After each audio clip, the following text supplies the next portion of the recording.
Hello everyone, welcome to another episode of English Speaking Practice। इस वाले episode में मैंने सबसे पहले सोचा कि क्या बनाया जाए, इस बार क्या कंटेंट बनाया जाए।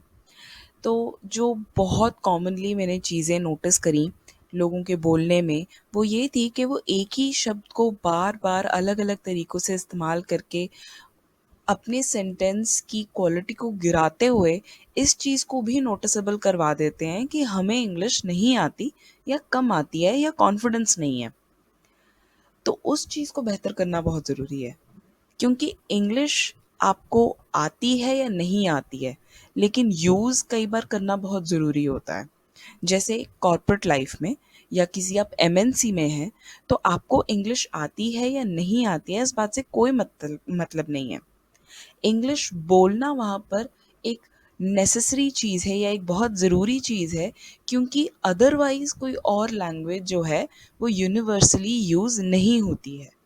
तो ऐसे केस में अगर आपको किसी के साथ बात करनी है, जैसे आपको अपने किसी कलीग के साथ बात करनी है, और क्योंकि आजकल वर्क फ्रॉम होम है, तो हमें बहुत डिफरेंट डिफरेंट लोगों के साथ बात करनी पड़ सकती है या कई बार मीटिंग्स होती हैं। तो उस केस में हमें कई बार इंग्लिश का इस्तेमाल करना बहुत नेसेसरी होता है।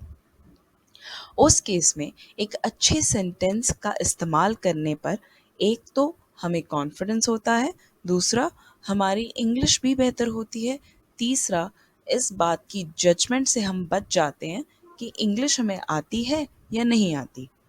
तो लेट्स स्टार्ट करते हैं इस बार कि मैं इस बार कुछ सिनेरियोज़ लेकर आई हूँ, जिनके थ्रू हम इन सेंटेंसेस को और बेहतर करना सीखेंगे अगर आप ऑलरेडी यूज़ कर रहे हैं तो। और लेट्स फाइंड आउट क्या है। तो मैं ज़्यादा उसको ओपन अप नहीं करूँगी। Let's find out. ओके, तो सबसे पहला जो हमारे सामने आता है वो है please tell me this thing. जैसे कई बार होता है कि हमें आपको कोई चीज़ पूछनी है, आपको अपने कलीग से कोई चीज़ पूछनी है, आपको अपनी टीचर से कुछ चीज़ पूछनी है, यू नो और आपको क्योंकि इंग्लिश पे अपनी कॉन्फिडेंस नहीं है, तो आप क्या बोल देते हो? Please tell me this thing. अब दिस थिंग क्या है? इस चीज़ की कन्फ्यूजन है, ठीक है? वैसे तो सामने वाला मोस्टली रिस्पॉन्ड कर देता है, आपको रिप्लाई कर देते हैं आपके क्वेश्चन का, लेकिन दिस थिंग एक अपने आप में बहुत बड़ी कन्फ्यूजन है कि आखिरकार आप किस चीज़ के लिए आप क्वेश्चन पूछ रहे हैं, राइट? फिर कई लोग ऐसे भी बोलते हैं कि I did not get it. क्या नहीं मिला आपको? I did not get it.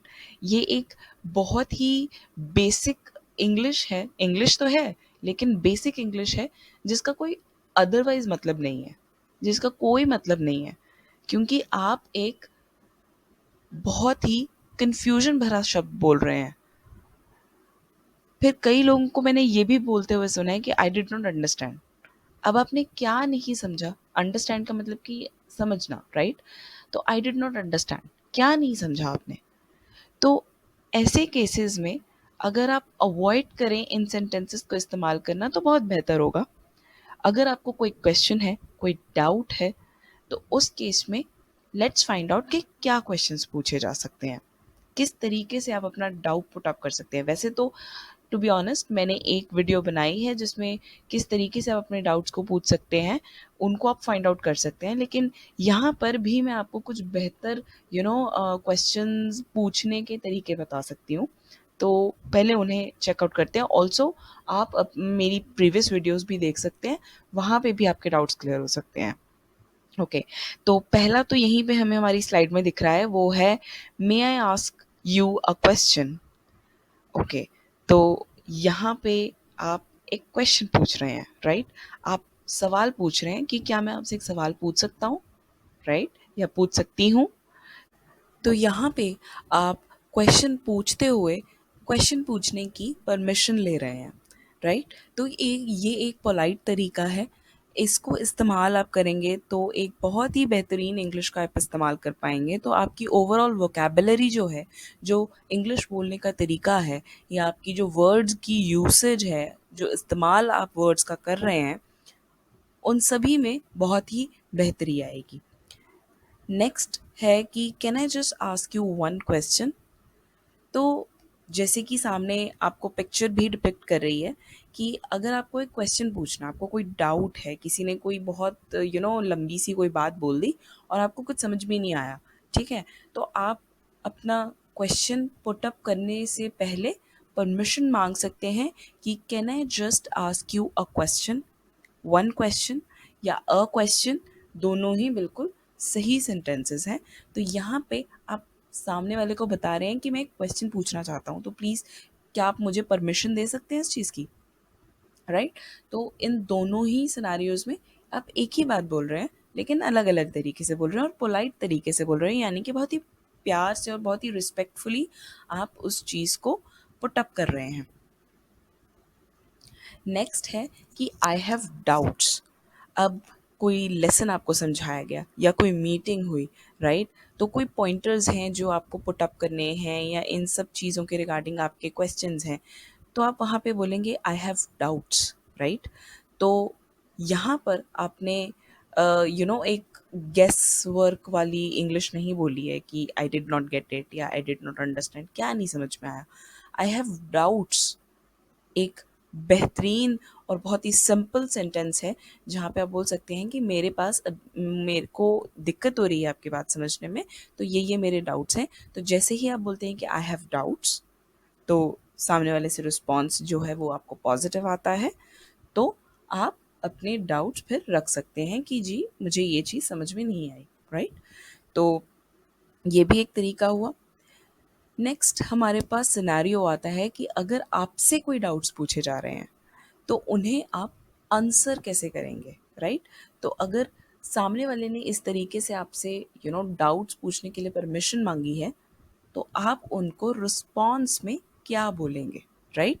तो जैसे आपने कोई लेसन समझाया और अचानक से किसी ने क्वेश्चन आपसे पूछा कि सर या मैम मेरे पास डाउट्स हैं या मुझे क्वेश्चन पूछना है, तो आप उस चीज़ का आंसर इंग्लिश में कैसे देंगे। ऑफ कोर्स आप बिल्कुल चुप तो नहीं हो जाएंगे, सामने वाले को देने के लिए आपको कुछ तो बोलना होगा, तो आप क्या बोलेंगे उसे हम फाइंड आउट करते हैं। Yes please go ahead. तो यहाँ पे आप डिलीवरी ऑफ सेंटेंस भी देखिए कि आप किस तरीके से सेंटेंस को बोलेंगे। Yes please go ahead, yes के बाद थोड़ा सा पॉज, प्लीज गो अहेड, ठीक है।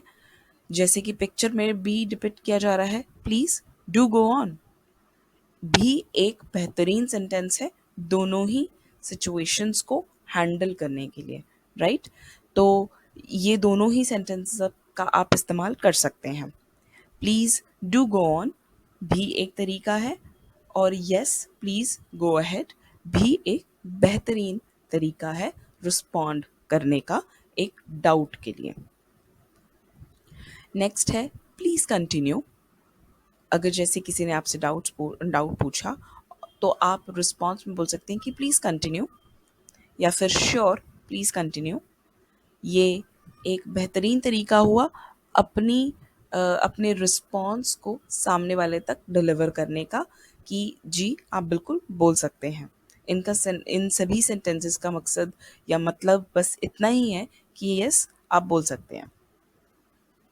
अब देखते हैं, आपको अगर किसी को अप्रिशिएट करना है, फॉर एग्जांपल आप एक टीम के लीड हैं, राइट, या आप खुद एक लेक्चरर हैं और आपने कोई लेक्चर डिलीवर किया है, तो आपको आपसे किसी ने कोई बेहतरीन डाउट पूछा या किसी ने क्वेश्चन पुट अप किया या किसी ने आंसर किया या वॉट एवर सिचुएशन है, आपको अपनी टीम को अप्रिशिएट करना है, तो आपको अप्रिसिएशन कैसे देनी है, कॉम्प्लीमेंट कैसे देना है।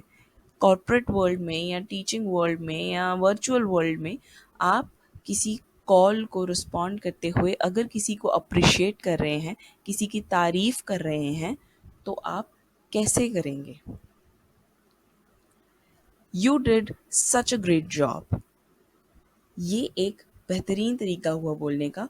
जैसे अगर किसी को आपने कोई टास्क असाइन किया और उसने वो टास्क बेहतरीन तरीके से करा, तो आप रिस्पॉन्स में ये बोल सकते हैं you did such a great job, मतलब कि आपने बहुत अच्छा काम किया, राइट। तो एक तो ये तरीका हो गया। फिर गुड जॉब भी एक अच्छा रिस्पॉन्स है देने के लिए अगर आपको किसी को अप्रिशिएट करना है तो। Great job guys. Now great job guys जो है वो एक्साइटमेंट के साथ, जैसे पिक्चर भी डिपिक्ट कर रही है कि वो एक्साइटमेंट से बोल रहे हैं कि ग्रेट जॉब गाइज। तो ये एक गाइज जो है बेसिकली वो वर्ड टीम के लिए इस्तेमाल होता है, या बहुत यू नो आपके फ्रेंड्स के लिए इस्तेमाल होता है, एक से ज़्यादा लोगों के लिए इस्तेमाल होता है। तो ग्रेट जॉब गाइज एक अच्छी स्टेटमेंट हुई, या आप इसको फॉर्मली इनफॉर्मली यानी कि आप औपचारिक या अनौपचारिक दोनों ही तौर पे आप इसका इस्तेमाल कर सकते हैं। नाउ नेक्स्ट आया you did a great job, right. तो ये भी एक बेहतरीन तरीका है। ये मेरे फर्स्ट सेंटेंस जो मैंने भी इस्तेमाल किया था उससे काफ़ी मिलता जुलता है, राइट। तो you did a great job यानी कि आपने बहुत अच्छा काम किया, बोलने का एक तरीका हुआ इंग्लिश में। तो आप इसका भी इस्तेमाल कर सकते हैं। अब एक और तरीका है जो कि थोड़ा डिफरेंट है, थोड़ा हटके है, which is you nailed it. यानी कि आपने बहुत ही अच्छा बोला, आपने बहुत ही अच्छा काम किया, ये भी एक तरीका हुआ। You nailed it. तो आप इसका भी इस्तेमाल कर सकते हैं। आप ग्रेट जॉब और गुड जॉब से अगर आप बोर हो गए हैं या आप कुछ अलग इस्तेमाल करना चाहते हैं, तो यू नेल्ड इट एक बेहतरीन सेंटेंस है। दोनों ही ऑफिशियल अनऑफिशियल यानी कि औपचारिक अनौपचारिक दोनों ही सिचुएशंस में, चाहे आप अपने फ्रेंड्स के साथ हैं, चाहे आप अपनी टीम के साथ हैं, चाहे आप मीटिंग में हैं, आप सारी सिचुएशंस में आप इन्हें इस्तेमाल कर सकते हैं। तो यही था अब तक इस वीडियो में। लेट मी नो अगर आपके पास कोई सजेशंस हैं जो आपको इस वीडियो में लगे कि मुझे यूज़ करने चाहिए। तो please let me no guys. Please comment down. आपके कमेंट से मुझे एक फीडबैक मिलेगा, तो मुझे अपने अंदर इम्प्रूव करने का एक मौका मिलेगा।